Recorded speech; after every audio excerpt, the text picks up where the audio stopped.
Всем доброго времени суток! Приветствую вас у себя на канале. Сегодня у нас будет прогулка по старому городу Светлогорска.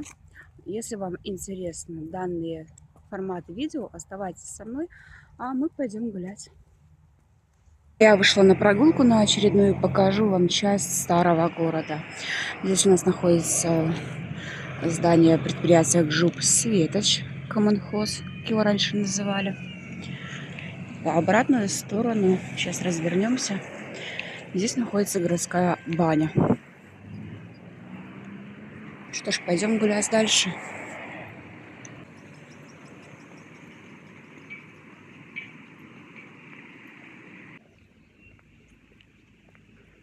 Здесь у нас находится здание Новоапостольской церкви. Я этого немножко не понимаю, но каждому свое. Здесь девятиэтажка. С одной стороны малосемейки квартиры в одном крыле, а в другом находится гостиница «Светоч». Гуманитарного предприятия, опять же, ГЖУП «Светоч», вот то дальнее крыло, которое поуже. Здесь гостиница у нас в городе находится.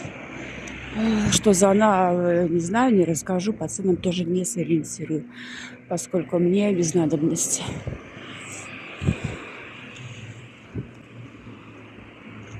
Так вот выглядит у нас частный сектор. Шатилки у нас его называют, поскольку город построен на основе села Шатилки, Шатилович, как его раньше называли. И город датируется с новой 61 году, то есть признан статус города был. А это вот деревня так и осталась. Сейчас она считается городом, но тем не менее так и называют у нас. Этот район Шатилками продолжают называть. Здесь с этой стороны магазинчик «Кот и пес», за товары рыбалка, ветаптека. Раньше, в мою бытность, когда я училась еще в школе, здесь была вечерняя школа. Вот. Дороги здесь так себе, сколько, в новом городе, скажем так, ремонтируются не всегда вовремя, но в старом городе уж тем более. Это, наверное, проблема всех городов, на самом деле, не только моего. Здесь идет дорожка на спуск в частный сектор, в глубину, как мы уже говорим. И эта же дорога ведет к городскому пляжу. Магазин шаговой доступности «Копеечка». Он маленький, чего здесь только не было. Раньше здесь были стройматериалы, был бар даже одно время. Но сейчас магазин, не знаю, насколько он продержится. Здесь частный магазинчик автозапчастей. В принципе, каждый зарабатывает как может, поэтому имеет место быть, особенно в частном секторе, имея свой собственный гараж, так называемый, обустроиться под ремонтную мастерскую или запчасти очень даже. Ну и из минусов, на мой взгляд, частного сектора, нашего частного сектора городского, это отсутствие контейнера для мусора на улице именно. Если вам видно, мешки уличные стоят, да? Ездит мусоровоз раз в неделю и собирает, а контейнеров как таковых нет. Я не знаю, как у вас в городах, в частном секторе происходит. У нас это так. Если у вас как-то по-другому, напишите в комментариях, стоят ли у вас контейнеры. У нас их нет. И ездят, машина собирает только раз в неделю. Допустим, вот сегодня у нас что получается? Вторник, вот по вторникам собирает все эти мешки и увозят.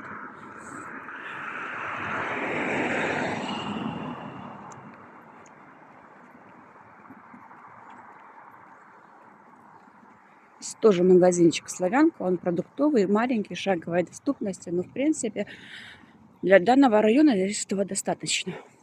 Там дальше в сторону, вот за поворотом, есть большой магазин, где можно побольше затариться, скажем так. А здесь в ближайших домах этого достаточно. Здесь у нас находится двухэтажное здание Белгосстраха городской. Там дальше обычная церковь христианская, как ее правильно принято называть.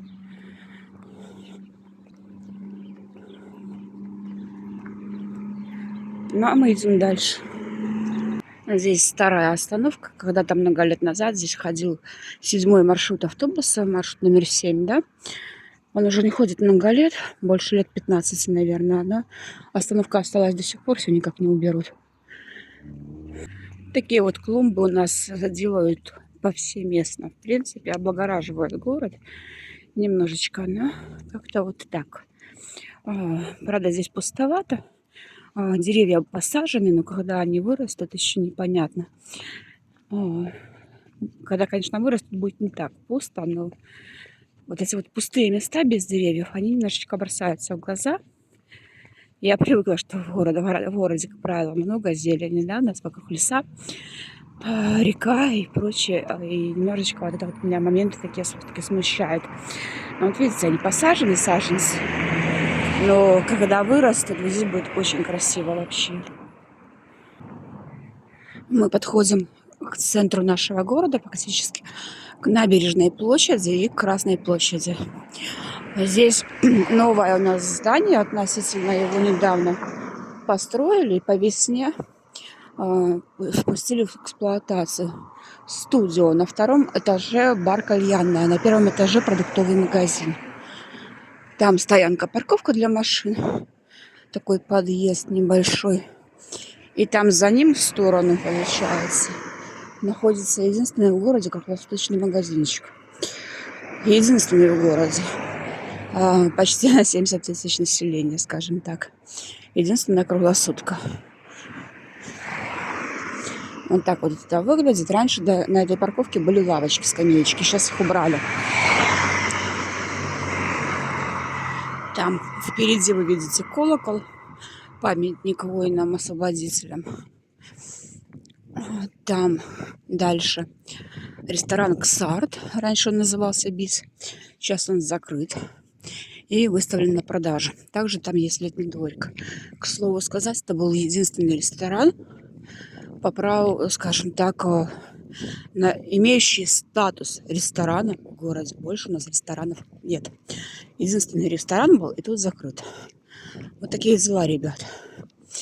Кто читала у одной приятельницы в комментариях комментарии, да, она с ней ведет рубрику по поводу знакомств в интернете, в реальности и прочее. Читала комментарии, что типа лучше знакомиться в реальной жизни, да, и все такое. Согласна, ребят, но когда у вас маленький город, то и когда у вас единственный ресторан на город, имеющий статус ресторана, я имею в виду, закрывают, да, и выйти вам просто некуда в городе, ну, не обязательно в ресторан, да, а вообще в общих чертах. Когда вам в городе в этом выйти некуда и познакомиться не с кем, да, в реальности, то вот получается то, что получается. Просто сейчас показываю, рассказываю вам голые факты. Пошел бы где-нибудь с подружкой или пошла бы посидеть, да, тоже кофе попить. Ну, блин, некуда. А то, что есть, то там такое днище, условно говоря, что, ну, просто туда идти не хочется. Вот у нас кольцевая дорога, там дальше памятник, мемориал воинам-афганцам. Большая стела такая. Так это все выглядит. А там вверх, если подняться, у нас Красная площадь. И там дальше вот стеклянные стекла, там новый торговый центр. Там есть продуктовые магазины, одежда, обувь и прочее. Аптека, по-моему, парикмахерской там нет. Аптека, зооаптека, ну и все с этим связано.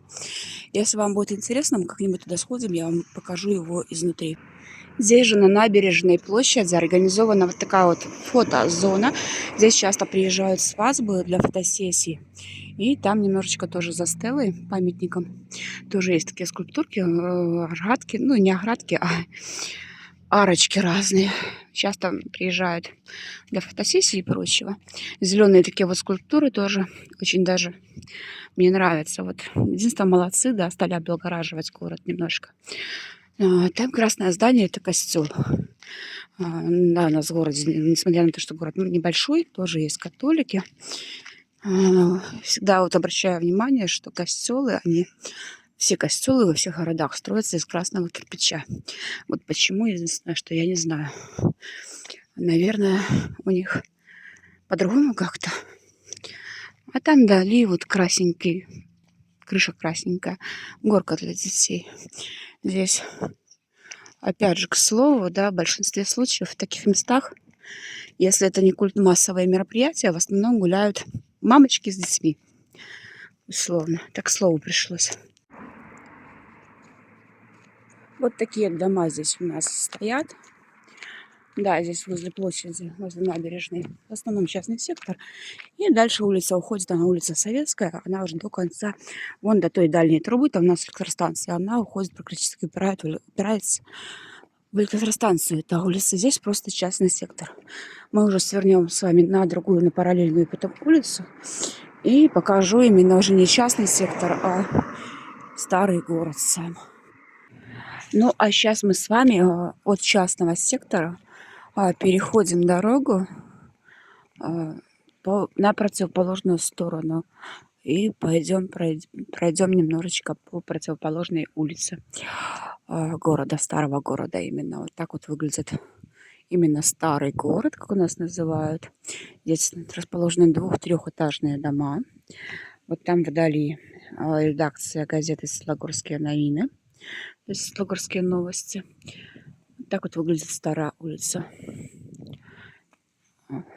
Сейчас мы проходим по улице Школьной. С этих улиц, можно сказать, ну, точнее, не с этой, а с улицы Ленина, в принципе, началось строительство города. Вот здесь здание красное. Это здание старой первой школы, которая была самая первая в городе. Сейчас здесь находится УПК и еще что-то. А сейчас даже не знаю, что здесь. Здесь у нас находится здание ДК «Энергетика» в Дом культуры. Ну и, конечно же, улица Ленина, с которой начиналось, в принципе, строительство города. Улица Ленина, наверное, есть в каждом городе на постсоветском пространстве. Если это не так, напишите в комментариях, если у вас такой улицы нет. Сейчас немножко завернула во дворы. Вот так вот выглядит здание ДК с противоположной стороны. Такой летний дворик у них. Тоже обустроен, облагорожен, выглядит неплохо. Но дороги во дворах, они у нас вот такие. Абсолютно никакие, можно сказать. Я повторюсь, я сейчас нахожусь в старом городе. Именно в старом, да, вы можете это все видеть. Газоны вроде бы как косят, но дороги вообще ни к черту. Впереди у нас с вами стадион находится. Стадион «Химик» называется. Не знаю, что проводится здесь, не проводится сейчас на этом стадионе. Сейчас бываю в этом районе крайне редко, поэтому сказать ничего не могу. Но, наверное, что-нибудь да есть. Уже знаю, что здесь была на базе стадиона качалка, что-то вроде, да? Насколько она платная или бесплатная, тоже сказать не могу, потому что в качалку не хожу. Она находится, получается, вот там, где два входа таких с той стороны. Как-то один раз мне показали, где это. Когда-то там была раздевалка в мои школьные годы. Здесь заливали каток зимой, да, и можно было кататься на коньках. Там была раздевалка, где можно было переобуться. Если, допустим, приходили на каток из дальних районов покататься, не всегда была возможность идти пешком. Как бы у нас был в советское время один только стадион в городе. Сейчас сделали второй, построили. Находится в лесополосе, которую я показывала в предыдущих влогах. Как-нибудь его покажу. Сейчас стадиона 2. Раньше был один.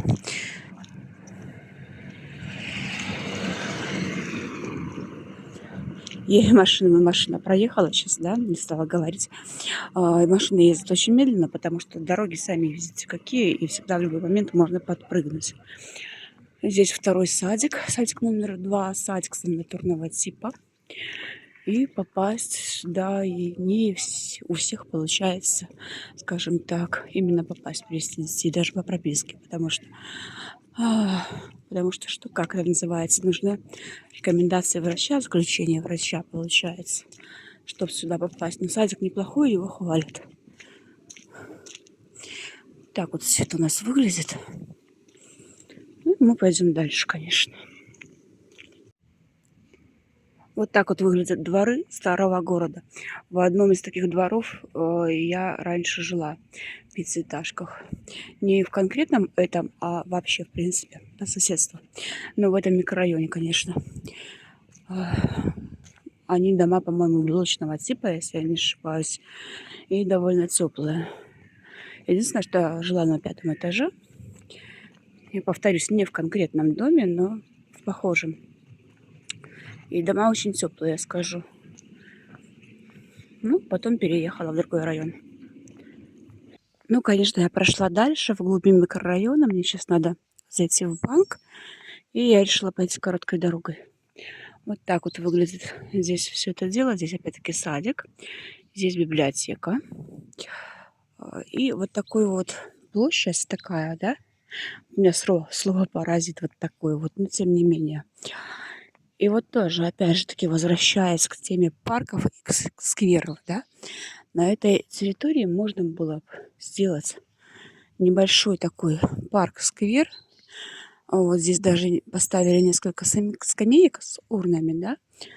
Раньше их не было, но в принципе по-хорошему вот такие территории внутри микрорайонов можно было бы облагораживать, но это ничего не делается. Увы, жаль, конечно. А вообще место неплохое. Это получается самая середина старого микрорайона, одного из старых микрорайонов. И в принципе, если бы кто-нибудь занялся благоустройством подобных территорий, конечно же, в городе было бы больше парков и скверов. И было бы гораздо круче, вот серьезно. Ну и фонари, конечно же. Фонари они есть, но не знаю ли, работают ли они. И вот так вот выглядит одна из центральных улиц нашего города. Называется улица 50-летия октября. Здесь, где я нахожусь сейчас я, микрорайон назывался Октябрьский. А там с противоположной стороны микрорайон 2. Первомайский, по-моему, если я не ошибаюсь. То есть их разделяет только дорога. Но сейчас уже микрорайоны нас убрали, сделали по улицам. Вот такими столбиками у нас обозначают микрорайоны, если можно так назвать, и подписаны названия. По сути, столб-фонарь с надписью название микрорайона. Микрорайон Костричницкий, что в переводе на русский язык микрорайон Октябрьский. Там на противоположной стороне у нас находится школа искусств городская. Ну и уже, конечно, соответственно, к новым домам, к новым районам дороги в городе получше как пешеходные, так и автомобильные. Выглядит все это вот так. Клумбы, цветы. Здесь тоже сквер небольшой. Сквер Победы вроде бы он называется, если я правильно помню. Тоже местечко неплохое. И опять же, вот эти вот деревья, да, которые цветут красными цветами.